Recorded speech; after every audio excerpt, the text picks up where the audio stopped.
我竟然在包子里发现了一颗人的牙齿。凌晨2点，我的房门被一阵乱敲，是楼上的超雄男孩又犯病了。我贴近猫眼，竟然对上了601男主人的眼睛。我打了一个激灵，接着我看到他一把将超雄男孩扛在了肩上。超雄男孩发疯似的想要挣脱，可还是被601的男主人硬生生的扛着上了楼。第二天，我被一阵断断续续的剁肉声吵醒，是楼上的601正在剁肉馅，他家已经连续剁了1个小时了。租户群开始叫苦不迭了，毕竟今天周末，大部分人都休息。503说：“烦死了，让不让人睡觉啊？昨晚吃鸡到4点，困死了。”201隔着3层声音都很大，501直接打开窗对着楼上喊：“601，你们是不是死儿子了？剁肉岂可吃饭吗？”601剁肉的声音停了一下，然后又继续，气得501跑到601的门口大骂：“你们家是不是要死了？再发出声音试试，信不信老子送你们一家人下地狱！”602也加入了战场，就是弄死你们算我一个。601再次安静了下来，租户群里纷纷给501点赞，我群豪杰啊，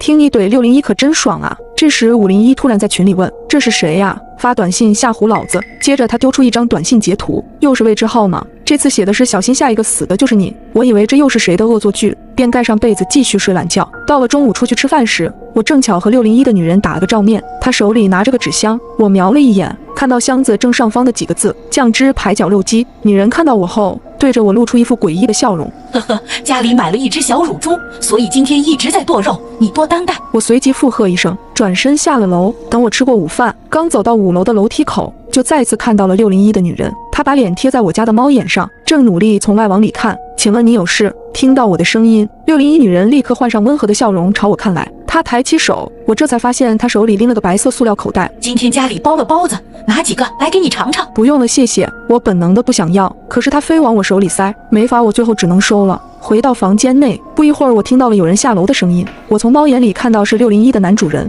他敲响了501的门，估计又是来送包子的。但不同的是，501打开门后，他直接走了进去。隔了大概5分钟，这才传来601上楼离开的动静。很快，租户群的大伙开始讨论送包子这件事。203说：“刚刚601来给我送包子了，震惊死我了。”201，我差点以为他是来找我干架的。503，有一句话不得不说，601虽然有病，可他的包子是真的很好吃，味道和我以前吃的都不一样。203，是吗？我没敢吃，我吃一个试试。我看聊天看饿了，从冰箱里找出601送的包子，上锅稍微加热了一下。我吃包子有个习惯，喜欢掰开再吃。可当我掰开包子后，里面竟然有一颗牙齿，这颗牙齿很熟悉，像是超雄男孩左边的小虎牙。我心想这也太不卫生了，便拍了一张照片想要发群里，犹豫了一下，还是算了，千万别影响其他人的胃口。只是让人郁闷的是，下午601又开始砍东西了，听声音应该是砍骨头，从2点砍到4点。晚上601又送东西来了，说是乳猪熬的高汤，里面加了虫草花和蘑菇。601的厨艺得到了租户群的点赞，不过我没喝，因为包子给我带来的心理阴影太大。到了晚上9点